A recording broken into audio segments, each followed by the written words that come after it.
Hello and welcome to another episode of What Now? Jom lepak. Okey, hari ni kita ke mana Zik? Kita dekat PWTC. I actually have no idea what PWTC means. Putra World Trade Center. Putra World Trade Center. Pak UMNO ni. But now nama dia dah bukan PWC tau. Oh, ada lain WTC kan. Dia dah buang P kan. Oh. Putra tu. Why is that? Putra dah buang. Ada Dia sebab? World Trade Center Kuala Lumpur. Ah, Kenapa mengikut website rasmi katanya synchronize all WTC all over the world. oh, ada faham. Ada okey, WTC yang lain kan? Faham. Okey, faham. Okay. Selalu ni lah kita cakap bahasa Inggeris Okay. untuk sesi podcast pada sebelum ni lah kan. Tapi kali ini kita cuba cakap bahasa Melayu lah. Kita Kita ubah sikit tona. Kan? Betul. Okay, so sebelum tu apa warna jawab lepas ni Aziz? Apa podcast kita ni? Okay, podcast kita ni tak tahu nak cakap apa. Macam-macam jugalah sebenarnya. Okay, we've done a few things pasal ada sukan, kita sembang dengan national athlete, kita ada sembang dengan penulis. And actually sebenarnya cerita ni lah, podcast ni, why we want to approach you in the beginning. Kita nak buat satu mini series spesifik pasal penulisan. Pasal buku semua. Alright. Adalah kita ada a few guests I think yang quite nice. Quite nice. Macam We have Carissa Ong, BC. Lepas tu kita nak ajar Hana Alkaf. Hana Alkaf. Way of our sky. Yes. ha, Apa ni saya beli yang bahasa Melayu ni. Okay. Apa ni? Aku tahan aja. Betul. Saya lebih familiar dengan BI punya tajuk. Betul. okay. Okay. Ada orang lah kan. Tapi ceritanya kita tak dapat nak go ahead dengan kita punya mini series ni. So kita orang tak buat mini series tu. Cerita mini series ni kita akan post back and forth Baik. satu-satu. Tapi kali ni sebabkan tak dapat nak go ahead, sebabkan guest semua berbeza-beza, jauh semua kan. Kita orang just buat je one episode with you, one episode with others kan. Okay. So who are we with? So hari ni kita bersama penulis agak terkenal di Malaysia. Okey lah, agak terkenal untuk buku dia nama. Dalam bahasa Inggeris The Nameless Warrior. Nameless Warrior. Seram. Woi, siapa ni? Tapi apa yang menarik tentang pasal buku ini ialah dia pernah menerbitkan dalam tulisan Jawi. Yes. Wow. Kan? Wow. Jarang dapat buku fiction dalam tulisan Jawi. Dan dia Ashraf dia berani untuk ambil langkah yang seperti itulah. Tak pandai cakap pasal Islam ni. Okay, jadi sebelum kita nak bermula dengan sesi podcast pada malam ini, kita nak sembang sikit siapa Hilal ni. Hilal boleh ceritakan ataupun kenalkan diri siapa Hilal? Saya Muhammad Hilal Ashraf. Saya selalu guna nama Hilal Ashraf lah dekat saya punya buku. Ashraf tu bukan bapa saya. Saya Muhammad Hilal Ashraf bin Abdul Razak. Jadi orang selalu ingat Ashraf tu nama bapa saya. Jadi saya dari Johor. Saya merupakan graduan Usuluddin dari Yarmouk University. Dan saya grad tahun 2012. Dan saya mula menjadi seorang penulis yang diterbitkan karyanya sejak 2009. Dah lama juga lah. Ya, dah hampir 14 tahun agaknya. Jadi orang kata apa? Semenjak hujung 2016 saya mula menerbitkan sendiri karya-karya saya dan memberikan fokus kepada penghasilan karya fiction novel. Sebelum tu saya tulis macam-macam. Saya tulis buku motivasi, saya tulis kumpulan cerpen, saya tulis novel. Jadi berterabur. Jadi bila saya mula terbitkan sendiri karya saya pilih untuk fokus kepada karya fiction kerana saya ni dia Islamik lah orang panggil. Saya pun tak tahu betul ke tak label tersebut. Tetapi this Islamik. Cuma bila saya tengok waktu saya terbit sendiri tu, buku motivasi atau non-fiction Islamik dah terlalu banyak. Buku self-help macam Chicken Soup for the Soul Islamik lah kan. Dah terlalu banyak. Yang mana orang yang baru nak tulis je mesti tulis buku macam tu. Saya kata kalau saya terbit sendiri dan masih nak menerbitkan tulisan-tulisan motivasi self-help ni dah terlalu banyak lah. Saya tak dapat nak orang kata ada jenama yang kuat. Betul tu. Ya, jadi saya pilih fiction, yang mana ketika itu fiction Islamik ni agak sinonim dengan kisah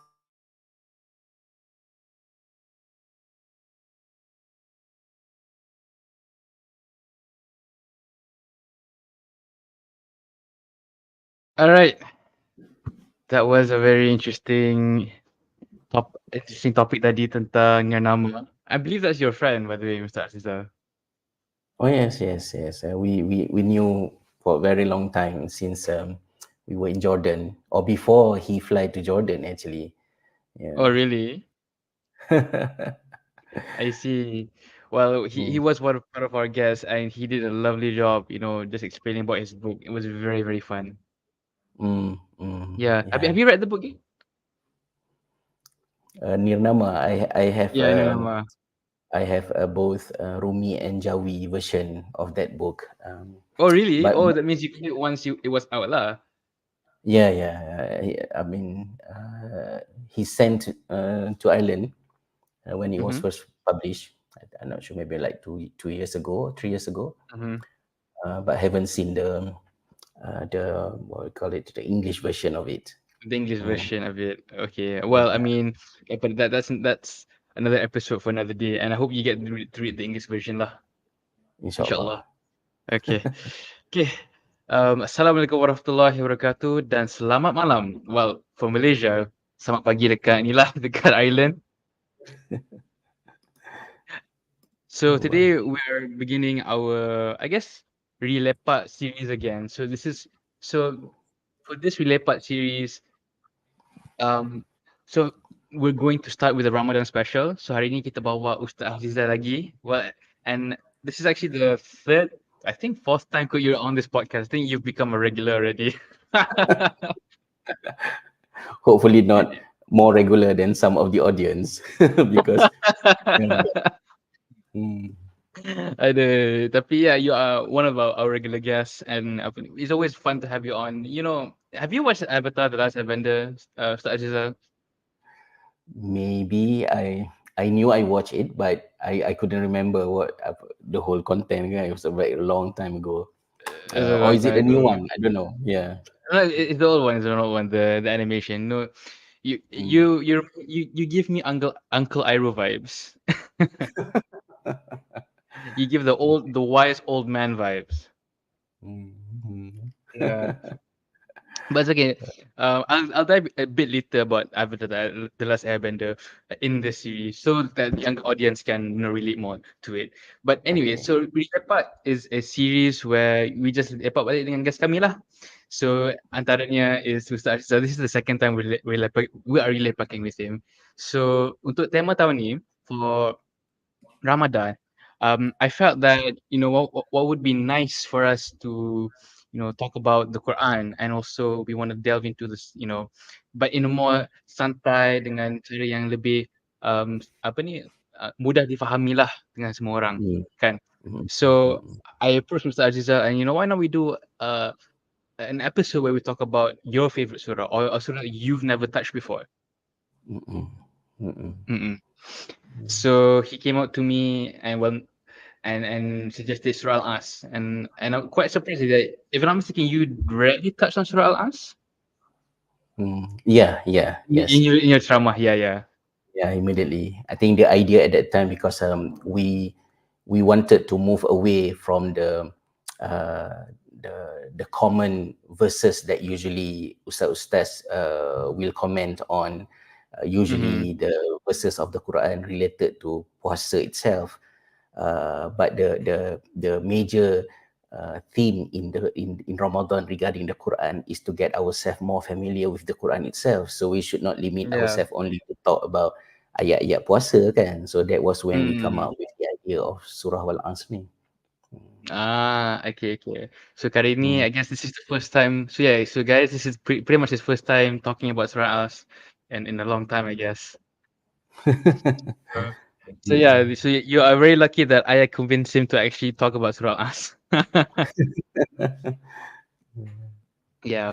So before we start the entire session, so let me just also brief to you about What Now Jom Malepak, if you guys haven't listened to What Now Jom Malepak. So What Now Jom Malepak is a youth podcast where we talk about everything about youth, right? From politics, from business to religion to lifestyle to life stories to a lot of different things, right?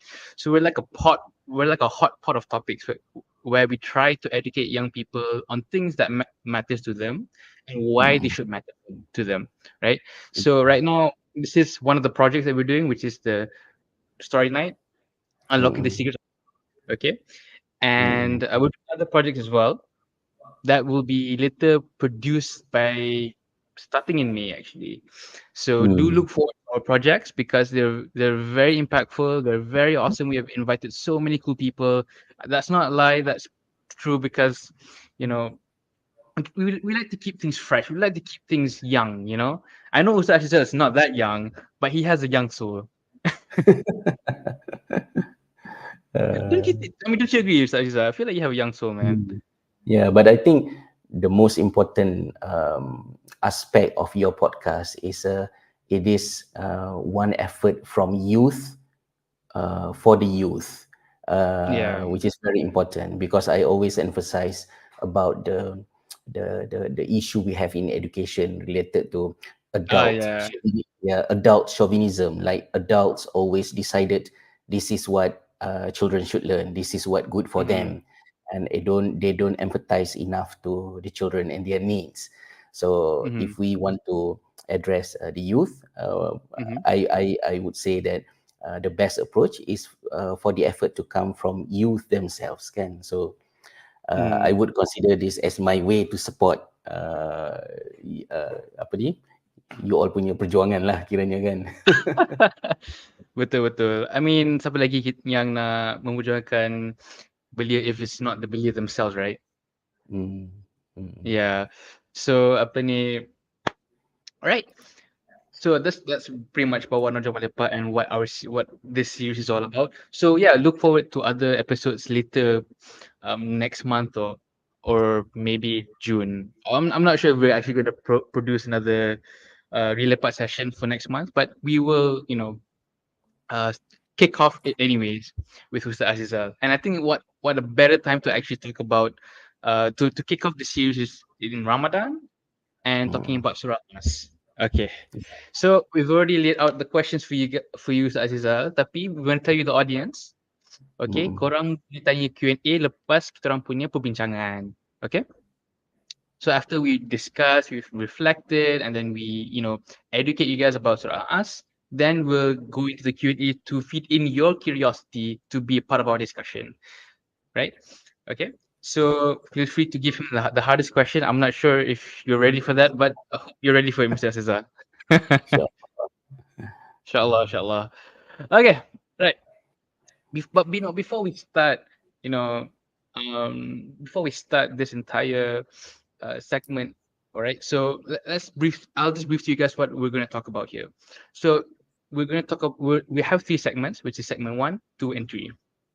Okay. So the first segment we're going to talk about introduction about Surah As. Segment 2 is more about the reflection, and segment 3 is more of how can we instill what we've learned today into our practical um, day of life. Okay. Right. Okay, so why don't we start off by actually dissecting Surah Al-As in our lifetime, because you really mentioned this in your kuliah, right? Or in your Hmm. ceramah. Okay. Yeah. So apa ni? Let's dive deep into the surah. Okay. All right. Inshallah. Yeah. Inshallah. All right. Okay. I hope you're energetic. I hope you're Oh ready. yes, Okay. yes. Yeah. Although I'm still fasting, still a few more hours before iftar kan. All right. All right. All right. All right. Okay. Okay. So apa ni?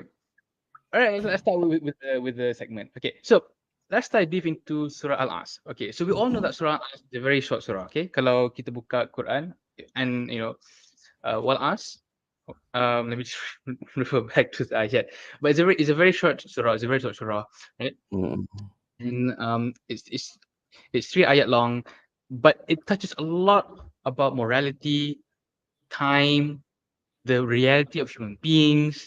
Okay, a lot of things that can be touched upon in this surah. Right, this is it's a very short surah, but I think it covers a lot of things. Okay, so mm, but one of the interesting things about Surah Al-Asr is that it states that humans are lost in time, or is that lost with time. Mm. Right? Okay. So, Ustad, what is the surah trying to convey? What's the framing here? And what is the comparative in a way that uh that the Quran uses time in other surah? Why is it different compared to Surah Al-As? Okay. I mean, I would like to begin by highlighting that it was already a common practice among the companions of the Prophet. Whenever they met and they departed, before they depart, they will recite Surah Al-Asr towards each other, and then they shake their hands and leave. So all meeting will end with Surah Al-Asr as a Mm-hmm. very important reminder. So that can already demonstrate how significant the surah kan. Mm-mm. And then the second thing, I would like to bring what Al-Imam Shafi'i, rahimahullah, mentioned about Surah Al-Asr. He said, "Lau fakkara nas kulluhum fi hazihi surah lakafathum," meaning that if the whole people think about what it is inside the surah, then it will be sufficient for them for their whole life. And the reason is because Surah Al-Asr ni cover four dimension of what a human being, a good human being, should do in their life. The first one is to find the truth. Mm-hmm. There's the second one is to practice it, practice the truth. The third one is to convey the truth to those who are not in it yet. And the fourth one is to remain patient, sabar, with the effort of learning, teaching, and spreading the truth. So that it has like four dimension, kan? So that is what we can find. One of the scholars like Imam Shafi'i describe about Surah Al-Asr. But for myself, personally, um, what hit me the most when I was studying about the surah is when we learned from one of our teachers back in Jordan many years ago, Sheikh Salah Abdul Fatah Al-Khalidi, rahimahullah, he passed away a few years ago. He highlighted that the word wal ars is itself unique before we can understand the entire aspect, especially the question that you asked just now, kan? Macam, Okay. why Allah describe human are in loss regarding Mm-hmm. time? Because in the Quran, there are many other, or in Arabic language, there are many other words to describe about time. We have al-waqt, we have ad-dahr, and then we have al-muddah, and many others. And in the Quran, there are also many other words related to certain period of time of the day, like ad-duha, waktu duha kan, and then al-fajr, and then al-lail, waktu fajar in the morning, and then al-lail at night. But what is it with wal-asr?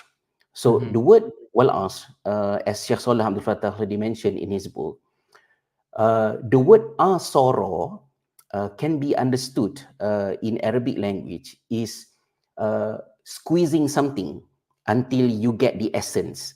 Mm-hmm. Macam kita perah santan and then kita dapat santan pekat kan. Betul Ataupun betul. you squeeze the cow's belly, lepas tu dapat susu kan. So Mm-mm. the action of squeezing tu is what asara means.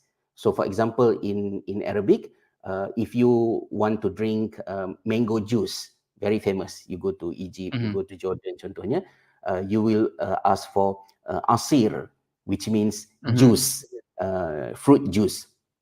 So when Allah described time with wal asr, it indicates that it's not just about the time, but it is about what you do with the time. So it means that all human are in total loss because Allah used the word khusrin without the alif lam, meaning Mm-hmm. total loss. Uh, all human are in total loss when you think about the time. If they do not make the most out of it. How? By squeezing the time. You cannot squeeze the time, but squeezing your potential, meaning that you can only fulfill the true meaning of time, the value of time, if you actually squeeze yourself to bear the hardship, whenever you do something, you do as much as you can, as you want to give the best, you push yourself to the limits, then only your potential will prospers. Mhm. Macam we will get the best from you. Jadi while ours tu is about your relationship with time. So if you don't take serious about your time, you take for granted. You think, okay, I have plenty of time. I don't want to be too serious with my time.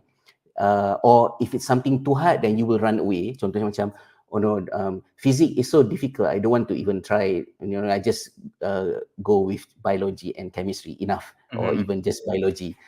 Physics is bad because it's so difficult. Mhm. You don't even want to challenge yourself, then you will be in loss because you don't squeeze your actual potential. That is why the word answer, although some scholars did say wal tu might also be understood as waktu asar. Tapi most scholars agree that the word answer itself is general but has specific connotation, and the connotation is squeezing, to squeeze all the good things that you actually have in you so that it will come out and people will Mhm. benefit from it. Otherwise, rugilah. Dan adalah ciri-ciri, there are some characteristics to avoid ourselves from kerugian tadi, from the total Mhm. loss, which is belief in having the faith, finding the truth. Mhm. The second one, wa amal solihat, work on it, practice it. The third one, Mhm. wa tawasaw bil haq, Bertawasal bil haq. advising, reminding, spreading with the truth, and wa tawasaw bil sabr. Dan do the same thing but with patience. Kan Mhm. empat benda tadi. Itulah macam pusingan yang pertama dululah, why surah Wal-Asr is very important, especially like I mentioned earlier, the companions of the Prophet, whenever they departed from each other, they would recite Surah Al-Asr towards each other and then shake hand and leave. Kan? So that we remember. Is that also the reason why lepas every meeting kita akan baca surah Al-Asr? Yeah. That's where it's originated, kan? Uh, Oh, I see. mm, So it started from the sahabat just saying surah Al-Asr, right? yeah. So it's not like Mhm. invented by our ustaz ke, macam some schools decided, to make it as a culture or the norm in the school, but it's rooted in the tradition of the sahabat, kan? Sahabat, I Mm, see. 'Cause I okay, but being honest, I thought it was a tradition, that we mm, just do in school. So maksudnya lepas habis meeting ataupun habis baca Quran, kita cakap Wal-Asr, tasbih kifarah dan surah Al-Asr. mm, Heeh. mm, So kita akan mm, baca surah tu and then itulah like I think we might take it for granted. yeah. These surah walaupun it's a very simple surah, like it's a very simple surah. Like I think if you read the translation, I'll just read the translation for you, okay? Mm, Demi masa, sesungguhnya manusia berada dalam kerugian kecuali orang-orang beriman dan mengerjakan kebajikan serta saling menasihati dengan kebenaran dan saling menasihati dengan kesabaran. yeah. Mm. Faham? So we've already touched about the I guess the first and second ayat, which is about apa ni, why manusia dalam kerugian. Mm, Mm. mm. Uh, Do you have anything and to add? yeah, Okay. I remember something because whenever Allah SWT said innal insana lafi khusr, indeed human is in total loss. Mhm. There is like modern scientific discussion on the relationship between human and time, because what makes human different than other species is that sense of time is only visible among human being, meaning that animals in general, they are stuck in uh, the present time.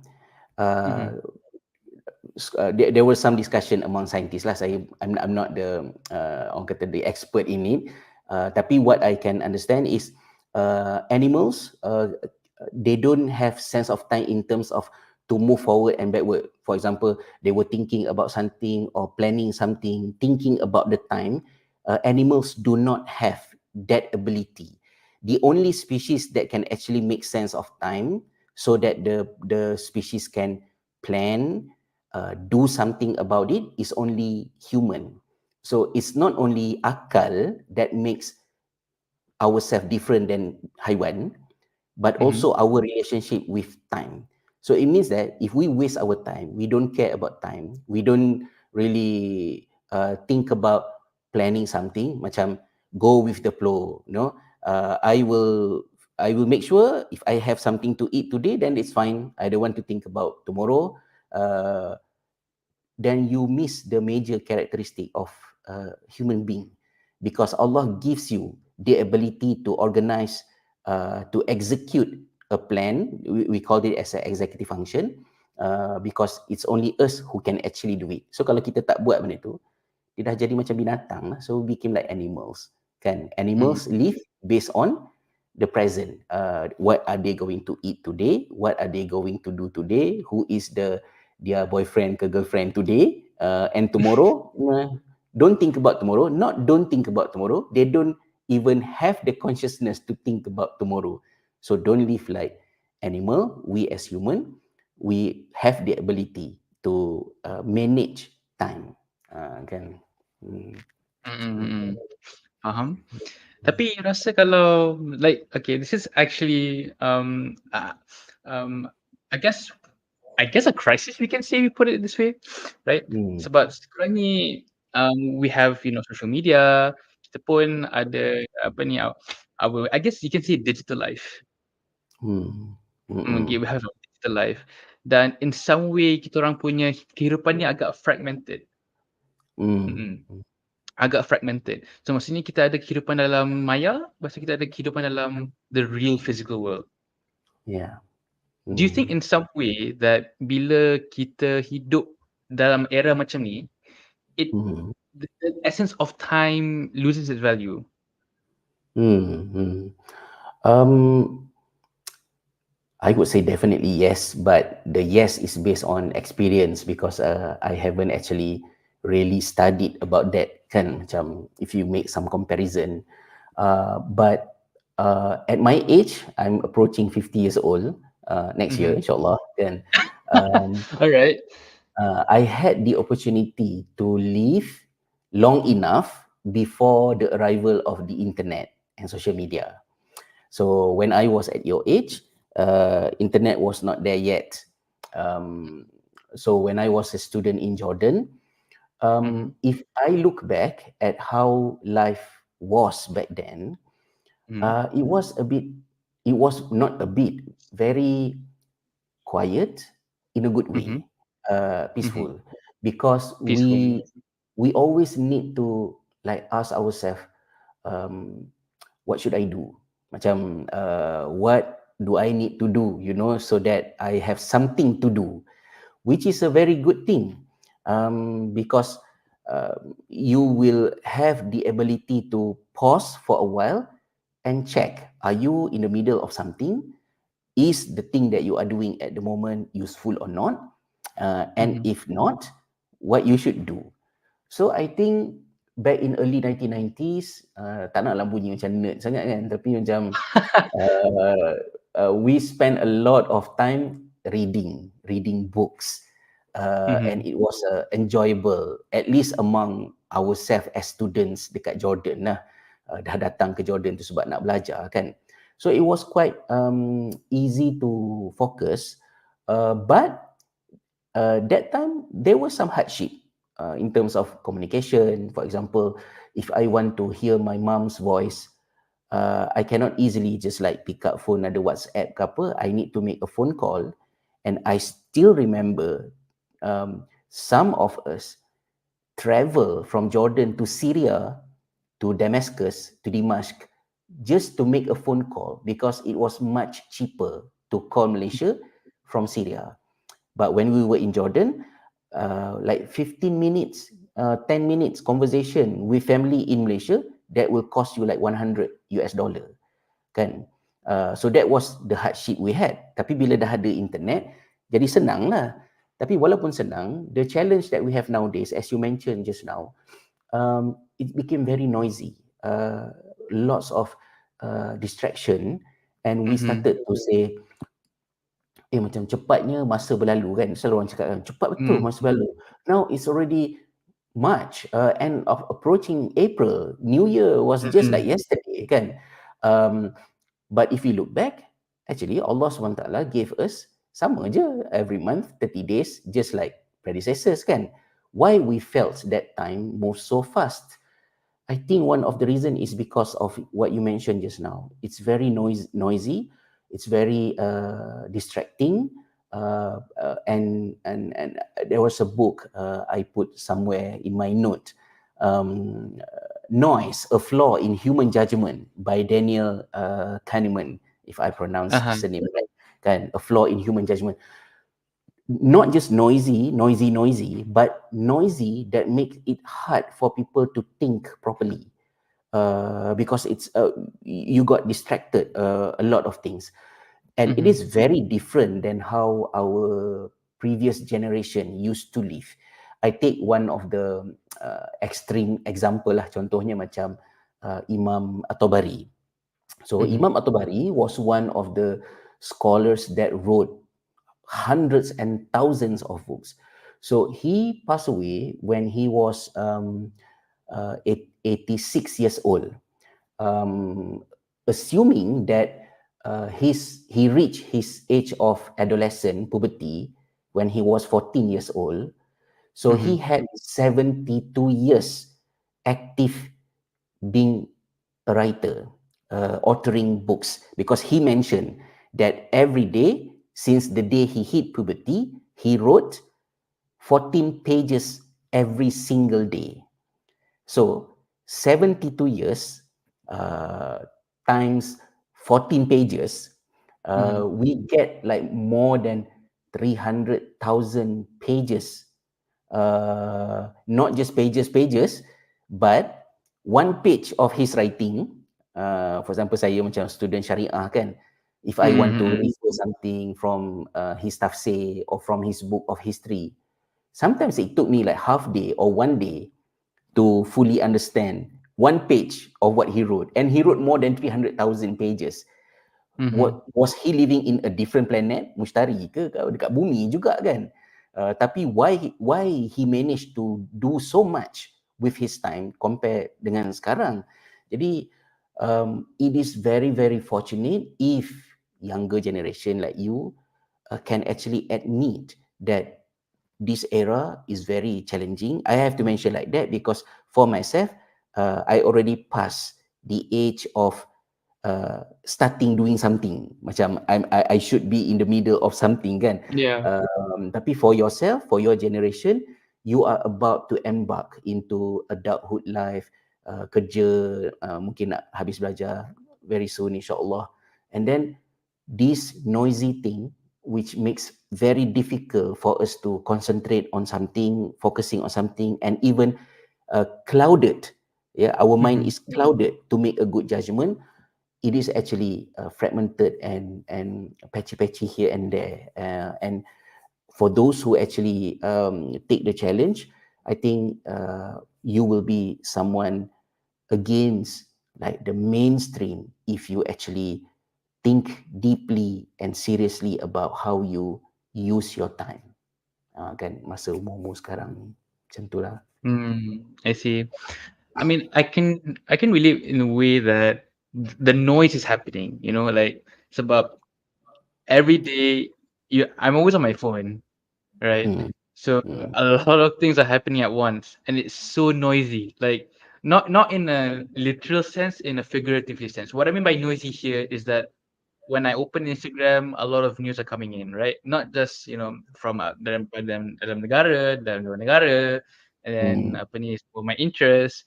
So like it's just so hard to just feel at one place.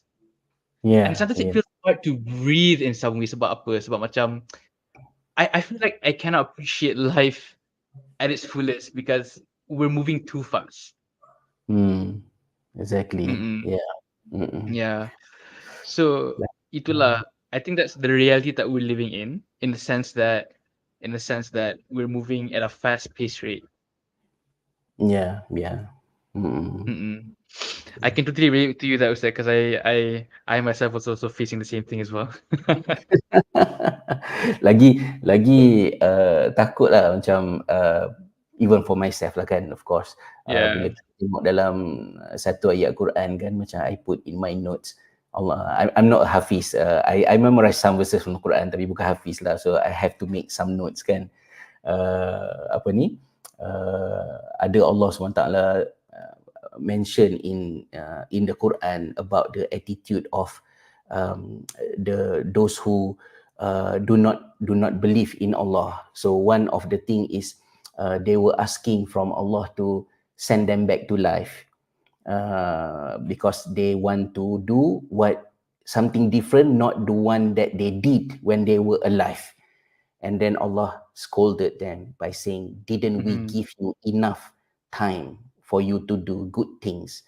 And Wow. there, and Allah Ta'ala mentioned, I couldn't find where actually I put the ayat, the note, but at the end of the ayat, I remember Allah SWT said, there Mm. is no help for the wrongdoers, untuk orang-orang yang zalim. Meaning that you are now in total loss, you are now in the graveyard receiving the punishment and everything.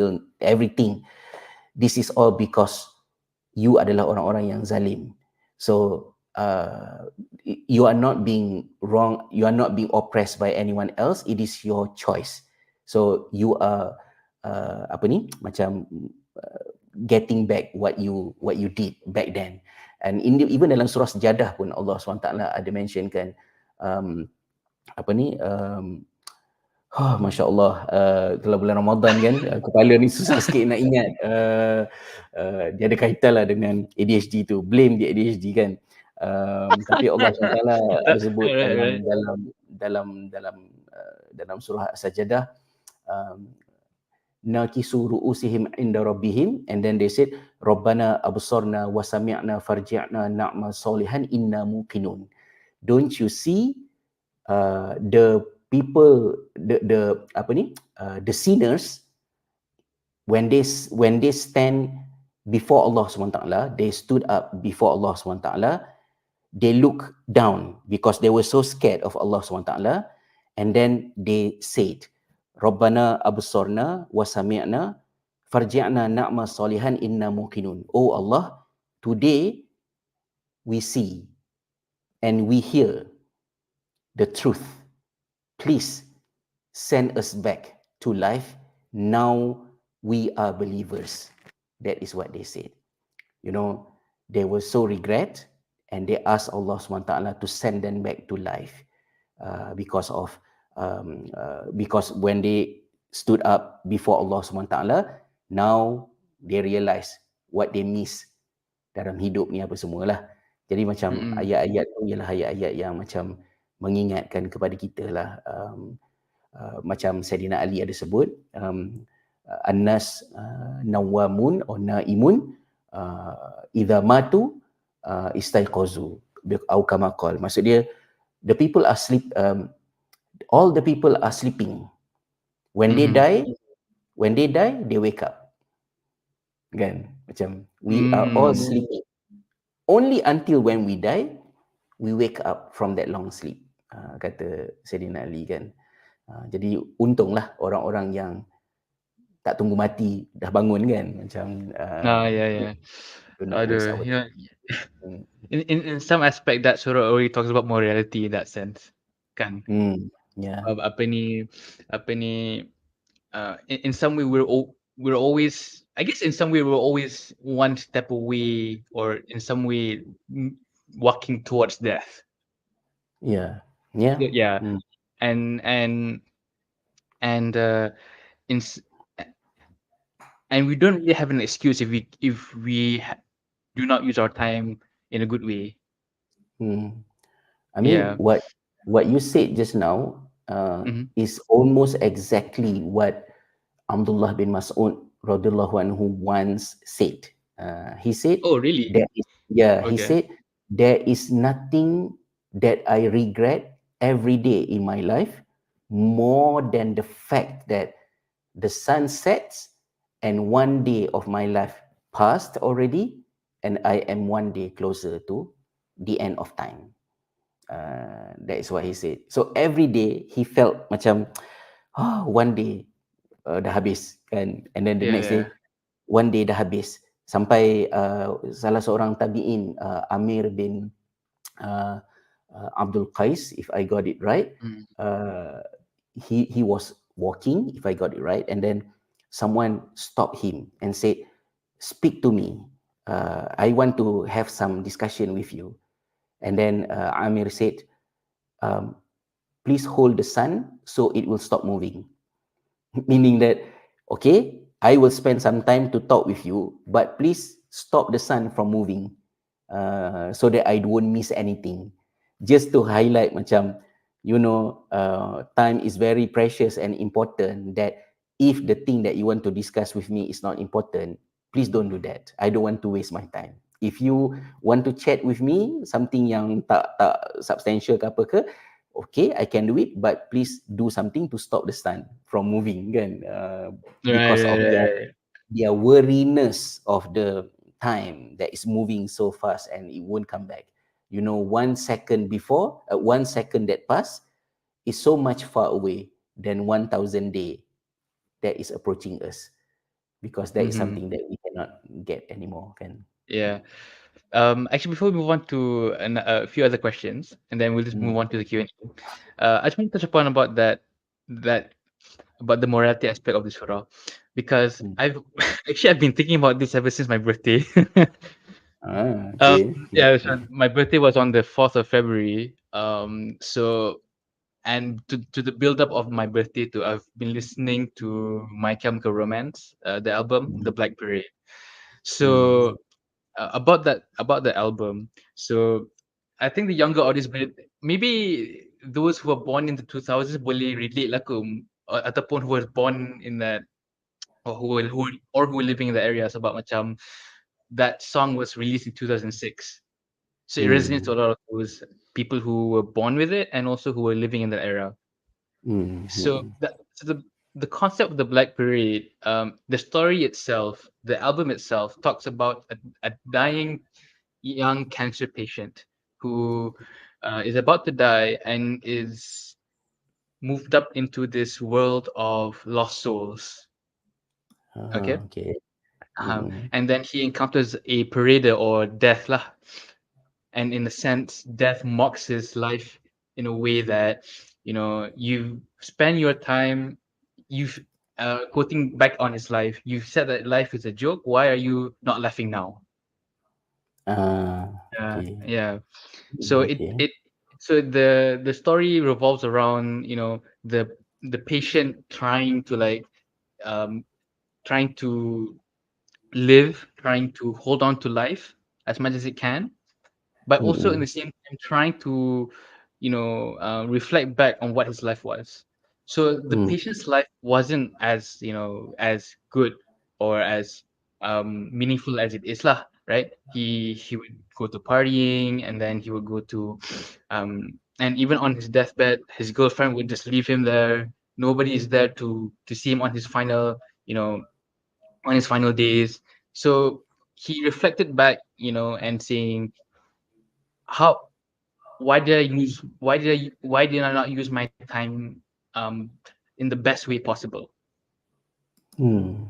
Mm. Yeah. But I don't want to spoil towards the I don't want to spoil too much of the story. You guys can listen to it.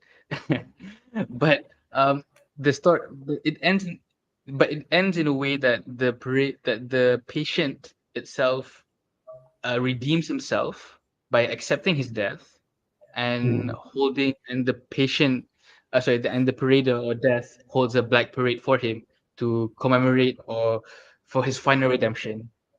Mm. Mm. hmm Mm. so so that story itself resonates with me a lot, because every time when it comes to my birthday, I never think of myself being being so happy. I find it very hard to be happy, because it's another year of me realizing that have I used my time wisely? Mm. Mm. Yeah. So Oh, okay. it, No, I was just it's thinking, if you were thinking in that way, uh, do you have friends? You know, macam the I'm not sure. I guess we can yeah, ask in the. I guess we have people watching. I guess you guys can comment down if you have ever felt the way I felt. yeah. But it's very important, but okay, all right. How? Okay, like, I'm not denying that you should not be happy. No lah, like you should be Sure. happy with everything. Happy lah. I mean, like you've lived long enough, right? Mm, But in the same time, always try to think that you probably this will be another year that you don't know what's gonna happen. You might die, but yeah. oh, if you have at least 1 minute to do some good, just do Mm, it. yeah. Yeah. Yeah. Okay. Mm, actually, mm, it actually somewhat answers my second question, my follow up question, mm, about how it touches morality, right? Mm-mm. But actually, let's talk about how it touches redemption. It's okay. about one thing about okay. So in Ramadan, we can say that this is a time for us to redeem ourselves, Hmm. from our past sins, from our past mistakes, our past and our past struggles, right? So Hmm. how does this surah tackles about um God talking about success, Hmm. and also how Islam talks about redemption in the surah? Because I think it's said in the third ayat, which is kecuali orang yang beriman dan mengerjakan kebajikan serta saling menasihati dengan kebenaran dan saling menasihati dengan kesabaran. Yeah. Yeah. Um, how is it? I tried to find a different way to respond to your question. I think I want to reflect a little bit upon one incident that occurred on me, which I can remember clearly, probably the most impactful moment for me when I started to think about the value of time. It sounds macam exaggerating sikit lah, but it's true because Yeah. it was when I was in prison in Scotland. Okay, You were something in prison? happened. Yeah, What? Did you ever tell me this? yeah. You were in prison? I was in prison in Scotland, but only for 2 days. Um, Okay. yeah, Wow. for but I did not commit any crime. Actually, Okay.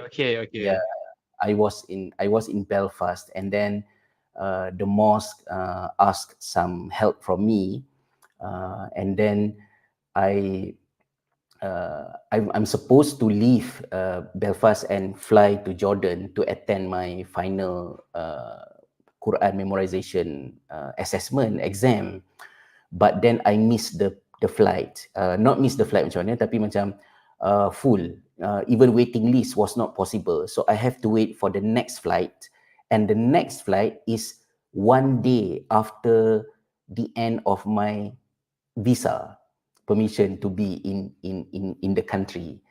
And on my way to the airport, there was a roadblock, there was a checkpoint, and I got caught there. So I was overstaying for 1 day. I showed them my flight ticket, but they cannot accept. They say we have to detain you. So I was sent to a prison in Scotland. Alhamdulillah, got the opportunity to be in the prison. So Okay. and when I was in my cell, um, everything was so mysterious, meaning that I really did not understand how this thing can happen to me. I did not intend to cause any trouble, but that night I am in a cell in Scotland. So it was very dark. There was only like very small black and white television that you can use to watch something. You were in cell, but I used the lights from television to read some verses from the Quran. Alhamdulillah, I have like pocket Quran. Zaman tu tak ada handphone lagi. Um, so that night, I was indulged in a lot of thinking. What if I will get stuck in the prison? What if, what if, what if? So I started to realize few important things. First, I was never worried about my own self. I think I can survive. I don't mind. The worst thing that can happen to me is I will die. And all of us will die one day. So nothing to be worried about. But my concern was about my loved ones, the family. Kan, what will my mom think if she knows that I am in prison, katalah macam tu.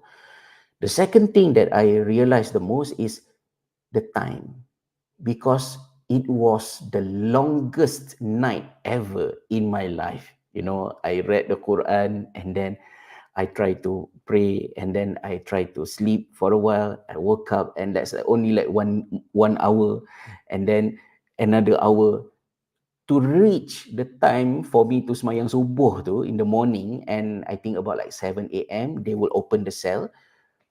It was very long. So I started to realize yesterday I was outside and I have the same length of night as I had today, to that night, kan? But why tonight I felt so long? Because I got detached from all these things. So our sense of time has a lot to do with our attachment with the surrounding. When the surrounding change, our sense of time might experience something different. Kan, bila kita masuk dalam penjara, very long. And even in Surah Yusuf, I couldn't remember the verse, but in order to maximize the torture towards Prophet Yusuf alaihi salam, he was in prison without specific time, meaning that open. So if you have like 10 years, you can count, okay, 10 years, 9 years, 11 months, 29 days, katalah macam tu. And then you count down bit by bit. But if there is no specific time, you can imagine how torturing it was, kan? Jadi, so sense of time can change when we live in certain different surrounding. I'm going from there to answering your question about Ramadan. So outside Ramadan, if someone decided to make a change in his life, you can find it probably a bit difficult. Contohnya macam tiba-tiba pergi masjid, and then people will question, tak pernah nampak pun pergi masjid, macam why is it coming to the mosque, kan? Did he have like some fight dengan wife dia ke apa ke? People might gossiping, kan, macam. But if you never been to a mosque, but you go to a mosque in Ramadan, nobody will say anything. It's very easy and very smooth. You can go to the mosque like so many other people. But if you want to do something bad, contohnya you nak makan, you tak nak puasa, you nak ponteng puasa, it's quite difficult. Orang sanggup makan belakang pintu kedai mamak, dekat tandas kat belakang, kan? Macam no matter lah surrounding macam mana kotor ke apa ke, as long as I can eat something. It's very difficult to do bad things in Ramadan. So we can understand from that sense, Allah is helping us in the month of Ramadan. Goodness, easier to do. Evil deeds, difficult to do. So that is something external to support us for our redemption. We can change ourselves in any month. We need to. We should not delay whenever we realize what we did is wrong, contohnya. Then we should quickly, do something about it. You don't have to wait until Ramadan. But in Ramadan, that is the best opportunity because Allah is helping you. All the bad influence are restricted. But after all those scaffold support to help us to become a better person in Ramadan, we don't take the opportunity and we just ignore it. Can any other months help us to become a good person? Kan? Maksudnya macam tu lah. As if macam there is a supermarket giving you the greatest offer, biggest discount. Today, if you come to our supermarket, you buy one thing, we give you 10 of it. You buy one tomato sauce, you get 10 bottles of it. And then not just that, we prepare shuttle bus. We will pick you up from your door to our door. And then all the traffic lights are green, no red traffic light, all green. So it will be very smooth for you to come to our supermarket. You will get the best offer ever. Suddenly you said, whatever lah, kan, macam tak teringin pun.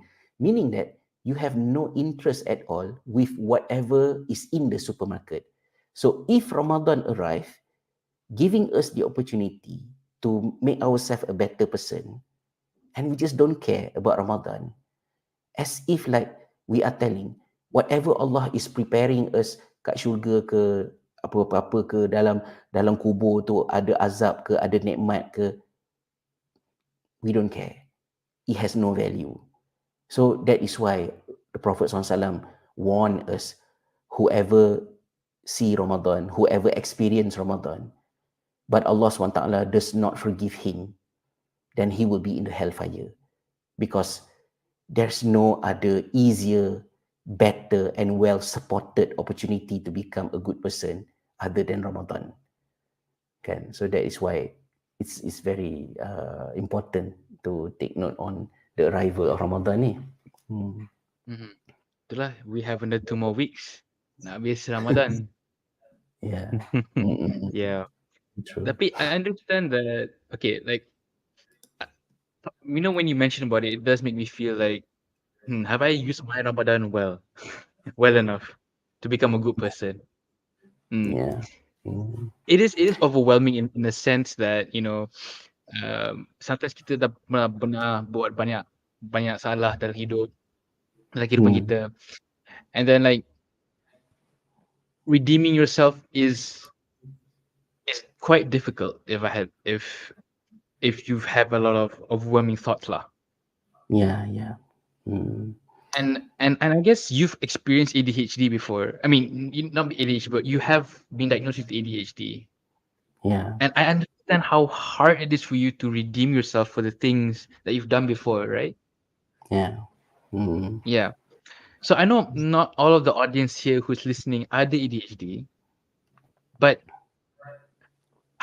what are practical steps you feel that are effective for you to move on from what you felt and to be and to move forward to become a better and more optimistic version of yourself? Okay. I think it's quite important for us to put in context so that we can understand how time works in our brain. And then we will see how ADHD might have something to do with it. Kan? I mentioned earlier, sense of time is something that only human being can do. And the reason why only human being have sense of time, the perfect sense of time, is because human brain has something that is not available in other species brain, which is the prefrontal cortex, dekat bahagian depan ni. So this prefrontal cortex, the most important aspect of it ialah prefrontal cortex is doing many high level tasks that you do to yourself, something that you do to yourself, and it is known as executive function. So executive function means that you have the ability to do something to yourself. And ADHD is not about a child jumping here and there and cannot stay still like people used to think about. Even the name of the disorder, ADHD, is not accurate in describing what actually ADHD is. So children jumping here and there, troublemaker, always make noise, definitely not me. I was timid, quiet, a bit socially awkward, might study, I don't know. And I perform okay, good kat sekolah. Nobody thought of me having any problem. But after leaving school, starting my study in university where there is no more timetable, there's no more regimented routine, pukul berapa nak bangun, pukul berapa, especially studying overseas, you are on your own, I started to experience something different. Okay, so ADHD is actually not so much about attention deficit, it was only like small portion of it. ADHD is executive function deficit disorder. The prefrontal cortex experience some disorders. And one of the things that individual with ADHD experience, many of ADHD individuals experience, ialah problem with time. Sometimes they call it as time blindness. And why is that?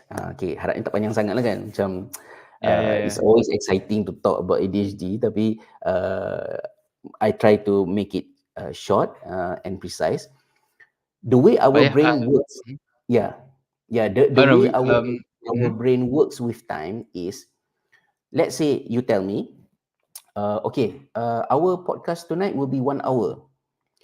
So that information will go into my brain, and the information will be either in the form of verbal or non-verbal. For example, like image, picture, but where it is in my working memory.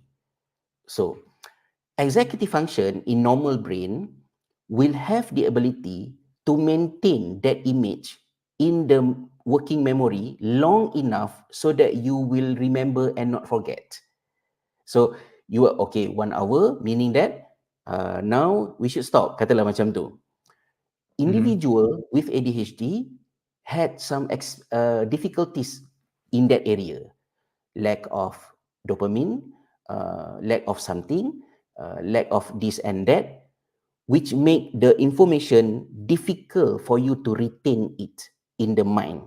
So you would try to remember, okay, remember 1 hour only, this meeting, suddenly something came up, new topic came up, and then there's another car coming nearby, and then someone is suggesting something to you. Immediately, that information about 1 hour to being replaced by something else, something else, something else. So individual with ADHD will find it very difficult to complete a task that take a long period of time. Contohnya nak buat projek, nak tulis assignment, 1 month, 4 months to complete one project, because the brain of individual with ADHD has only two concept of time, which is now and not now. You know, if it's not now, then it might not exist at all. Okay. So that was what happened with me in a nutshell. I tried to do a lot of things. I managed to write many books, but I cannot produce a very boring kind of writing, which is thesis, because thesis is highly structured. I got foggy brain, very difficult to deal with. And at the end, I remember in 2016, the first time I experienced like the peak of my cognitive overloaded experience. I just like stood there doing nothing and let the time jalan macam tu sahaja sampailah subuh. And the next day it happened again, the next day it happened again. I didn't realize masa tu berjalan. Tak boleh nak buat. Jadi when I was diagnosed with ADHD in end of 2021, it was nearly like 2 years ago plus, I was already studied about prefrontal cortex because it was part of my study when I was in Finland. So I was familiar about how the brain actually works with sense of time. So when I look back kepada surah Al-Asr ni, actually it makes me feel half sad and half happy. Sad because I was thinking about how much did I lose my attempt to get a master degree. Nobody forced me. I don't even need to get a master degree. It's just for my personal satisfaction. I tried 5 times and I managed to complete courseworks. Excellent. But when it comes to thesis, gone. 5 times, 15 years, 0 master degree, 0 thesis. How much money that I spent?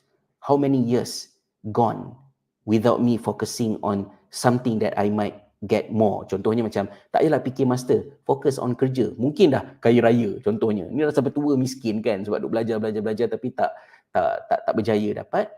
But at the same time, when Allah SWT associated us dengan human, and I learn about human way, the brain of human processing the idea of time, so I understand myself better.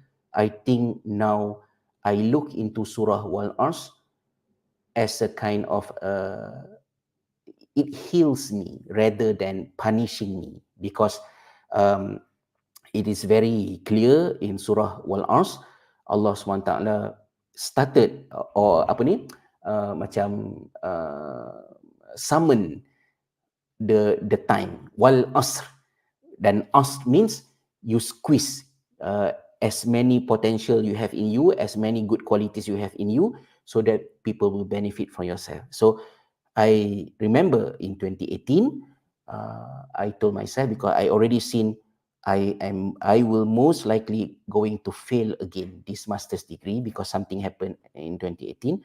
I told myself, either I manage to complete the study or not, I must advocate about ADHD so that all the pains that I experience, others will not have to experience it. So let them understand, especially from religious point of view, where is the brain, what Allah says about the brain, is mental illness something considered as macam deficit in religion or not? Did the Prophet SAW deal with something related to mental illness or mental health?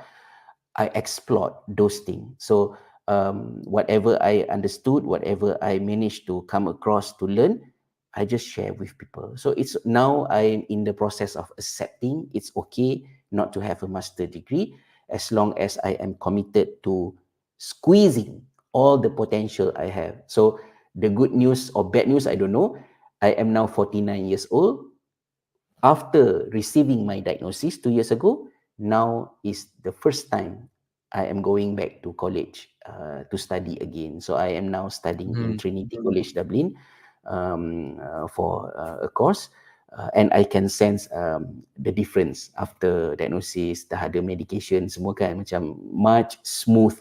And I don't want to think like how I wish, like 3 years ago, if I have this opportunity, I might completed my study in Finland. Tak nak fikir benda tu. Just move forward, because what we have is now and the future. Do not regret Betul. too much about the past. But I would also like to add, before we just end, we kind of overtime a bit.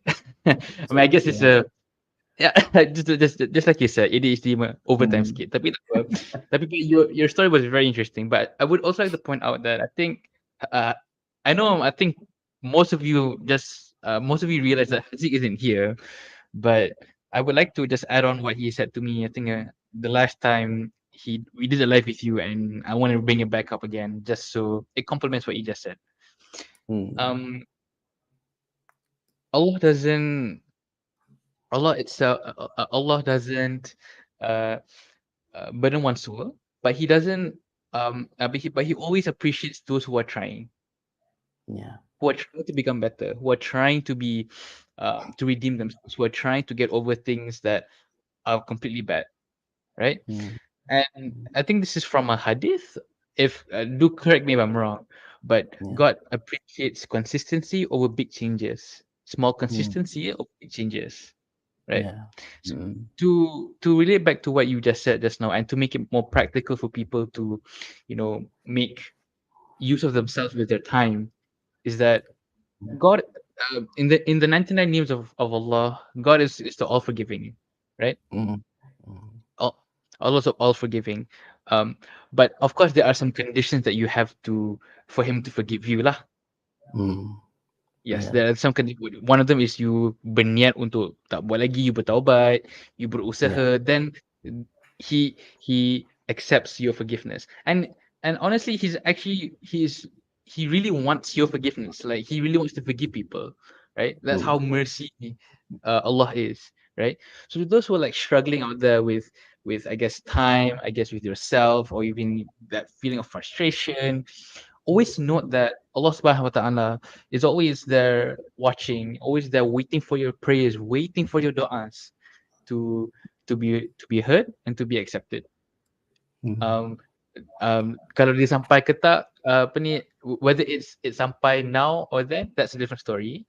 But pastinya Allah akan mendengar dan akan make sure that you are given the guidance you need. Yeah, yeah. And I think I think that wraps up. Okay, you say? no. I mean, sorry, complete your question. It's okay, it's okay. And I think it wraps up in a way how we started it. We started off by us saying, let me just read back the surah balik. Demi masa sesungguhnya manusia berada dalam kerugian. Okay, in a way that every time that we move, kita diperah. Hmm. Kita diperah. And uh, and we have to make sure that apabila masa tu berlalu, kita diperah with sebaik-baiknya. We're using our time the best that we can. Yeah. Okay. So I think it's a nice way to end it off by saying, um, keep on moving forward, keep on believing in Allah Subhanahu wa Taala, and trust the process. Yeah, yeah. I think I want to conclude that first, we as a teacher and as an ustaz lah, kalau boleh kata as an ustaz kan, macam I like to give hope to people, but not false hope, hope that is substantial. As you mentioned just now, Allah loves to forgive us more than punishing us, because Allah is forgiving us even when we do not ask for forgiveness. Contohnya macam, when you smile, when you walk to the mosque, when you take wudu, you don't do that, Allah please forgive me. It's just like part of the things that you do because that is what you need to do. But Allah is forgiving you every single step you take to help your brother, to help someone in a good way, or even to the mosque especially. Each step, Allah is moving away one sin from you, forgiving. Not to mention when you actually ask forgiveness from Allah, lagilah Allah suka ampunkan. So at the end, macam nak sebut ya, orang yang masuk neraka, those who their end will be in the hellfire, really deserve to be in the hellfire. And we ask from Allah that we are not part of them, because it's not easy to be in the hellfire since Allah is so forgiving. The only person who will be in the hellfire is those who choose to ignore Allah and to go to the hellfire. So Rasulullah kata, kullu ummati yadkhuluna al-jannah illa man aba. Every single person from my nation will enter the Jannah except for those who refuse. Kalau dalam bahasa Melayunya, kecuali yang tak sudi. Semua orang masuk syurga, kata Nabi, kecuali yang tak sudi sahaja. Kan? That should give us hope. And not just as a concept, but I show you very quick example because we're running out of time. Once upon a time, there was a lady came to Prophet Muhammad SAW to complain about her husband. And there were companions of the Prophet around him. And the husband was also there. And then the lady said to Prophet SAW, I want to complain about my husband. First, he will never pray unless the sun is already up there. Dia kata macam itulah. Second, when I ask him to, when I pray, he will scold me. He will stop me from praying. And when I read Quran, he will stop me from reading the Quran. So if you hear these three things, memang nampak jahat betul lah husband dia kan. Macam bila dia semayang, bila dia puasa, husband dia kata, no, break your fast. I don't want you to fast. When I pray, he will stop me from praying. And not to mention that he's a very good person, he don't pray fajar, except matahari dah naik ke atas. So the Prophet SAW called the husband. Now you explain to me, what happened? Why you did what you did? And then the husband said, oh Rasulullah SAW, both of us were just recently got married. When she prayed, she extend the prayer by reading so many verses from the Quran in order to avoid me. That is why I stopped her from praying. So Rasulullah SAW said to the wife, you don't have to read 2 surah. 1 surah is sufficient. Maksud dia, you can still pray, make it shorter. And then I asked my wife to break her fast because she purposely fast so that we cannot be together intimately. You understand the meaning, kan? So the Prophet SAW mentioned to the wife, a wife cannot fast except with permission from the husband. Ni puasa sunat lah, bukan puasa wajib. Okay. And then yang ketiga, kenapa semayang lambat subuh? Subuh gajah, kata orang kan. He said, we are the people of Hadramaut, if I got it right. I am from people of Hadramaut. In Hadramaut, because of the setting life, every night we cannot sleep because at night time, because it's very hot daytime, only during the night time we will bring the water from the well to our house to fill the water. And I felt very tired. I tried to stay awake, but I fell asleep. And then when I woke up, the sun is already rise. So the Prophet SAW, apa Rasulullah cakap pada lelaki-lelaki tadi? Rasulullah kata, oh maknanya kamu lagi pentingkan kerja ke daripada ibadah? No. Prophet SAW said, your fajar is whenever you perform your fajar. Meaning that even if you woke up late and you pray fajar, the sun is already rise, that is your fajar. So I'm not saying from the hadith meaning that it's okay for you to pray fajar late, but I'm showing how the Prophet as our teacher giving hope. He did not like say, you are so bad, you didn't, you should feel ashamed to your wife. Tak. Rasulullah kata, since you woke up from all the tiredness of work, that is your fajar. Allah accept it. Continue doing and improve yourself. So my point is, in Ramadan, do not compete with others. Do not compete with the stories you heard from the mosque. Ulama dulu khatam Quran 3 kali sebulan. Ramai kawan-kawan khatam Quran setiap Ramadan at least sekali.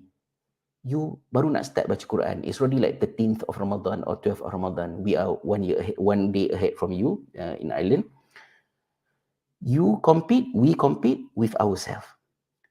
We don't read Quran other months, but in Ramadan, we try to read. We got like 2 pages, 1 page, half page. Celebrate. Say Alhamdulillah. So always compete with our own previous self so that you don't feel distressed. You don't lose hope. Tak boleh nak buat apalah. Ramadan ni untuk orang baik-baik je. Aku bukan untuk orang baik. No. Ramadan is not about matching certain standard, but Ramadan is about you improving your relationship with the one who created you, which is Allah SWT. Kan? So, and it doesn't mean that macam, okay, then senang lah macam tu. No, we understand. Because orang kata, senang lah in Islam, because if you commit sin, you just need to repent. Not like, for example, let's say in Catholicism, you have to make a confession. Katalah pergi ke church kan, and then you have to confess about it. Islam tak ada. You buat salah, you bertaubat lah. And then people might say, wow, then senang lah, buatlah dosa apa, lepas tu bertaubat lah. No.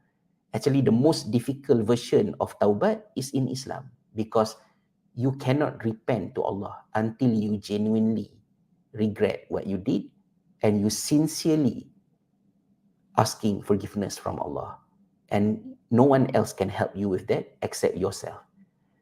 Kan? Jadi macam find the balance between the restriction, Allah SWT, and also the hope tadi, insyaAllah. So we still have like plenty of days. Make use of the time to make ourselves better compared to our previous self, not with anyone else. jangan tengok sangat social media ke apa ke, ada orang nak kata macam oh apa ni bulan Ramadan macam ni kan. Macam itulah, that perhaps my Betul. conclusion lah. Well, we've gone a bit overboard for 20 minutes, but I think that last 20 minutes, the additional 20 minutes, I think, helped us in a way to navigate the end of this conversation. InsyaAllah. You started by kerugian, and then it ended by saying there's always hope at the end of the tunnel. And I did mention that I wanted to mention about advertising airbender, because you do give. Okay, I'm not sure if you guys are feeling what I feel, but you always, to me, you're like my Uncle Iroh. You're that wise old man that gives me advice whenever I need advice. When I'm down, and I feel like you've always been there with me at my lowest lah. Sama-sama actually. And Yeah, from sama-sama. from my side also, it gives a lot of hope kan, including with my own children lah. Macam sometimes you might feel, oh, how young people today, are they doing okay? They are so lazy, they are so stubborn kan, macam they don't care about anything. But then sometimes some young figures get in touch and ask some opinions, and not just like imitating or just accepting blindly whatever I say, but you actually processing it in your own way. So there is hope with all the audience. When I tell them stories, it's not about my story. My story is only to spark you to inspect your own story and create your own narrative, kan? Because you live in your own presence, in your own reality and future, insyaAllah. Inshallah. And I think this concludes our live for tonight. And actually, there's actually more questions to ask, but I think we'll probably do another part 2 if you guys want to. InsyaAllah. The next question I wanted to ask is about how do we look into other surahs that talks about time, like Surah Duha, Al-Fajr, Al-Qadr, Al-Ma'rij. Tapi tak apa, kita tak sempat malam ni. Baik kalau korang nak juga kita ulaskan ataupun kita nak tafsirkan surah tu with the lens of Surah Al-Asr. Well, Ustaz, I think why not? Why not we do it? Of course, insyaAllah. InsyaAllah. Apa ni, itulah. If you guys want it, just do give us like, I guess, 15 likes and then we'll probably do it. InsyaAllah. Yeah, inshallah. I'm still getting used to this whole YouTube gig, so it feels weird asking people likes, but I guess that's how the world works in social media. Yeah. But thank you so much for listening to Wan Arjo Malepa. You can follow us on Instagram, YouTube, Spotify, and LinkedIn as well. And kita boleh ikut Ustaz Azizal kat mana? The easiest way is to go to my profile website, rizal.ie. So that is where I put everything, my LinkedIn, my Instagram, my TikTok, my YouTube and everything. So you can find the link there again, insyaAllah. Betul, I'm everywhere. insyaAllah. I'm haunting on all platforms kan. You're always trying new things, man. Like I appreciate that you're always trying to adapt with tech. But itulah, I also want to thank those who are listening to the very end. I know I apologize that it's a bit late, but I'm glad that you guys were listening to the very end, and I guess you guys were listening with a full heart in what we're trying to converse in the surah, because I think it's very important to redeem ourselves, to talk about morality, and to really think and progressively about ourselves. InsyaAllah. Right? Inshallah. Okay, with that said, thank you for our first real lepak session of the year. Look forward for more. Ustaz Azizal says one of the it's the cherry on the cake. Wait, no, not cherry on the cake. It's it's part of the ingredients. There's more ingredients for it to be more sweeter and be more delicious. InsyaAllah. Inshallah. All right. See you guys in the next episode, and have a good night's sleep, everybody. Assalamualaikum warahmatullahi wabarakatuh. Assalamualaikum.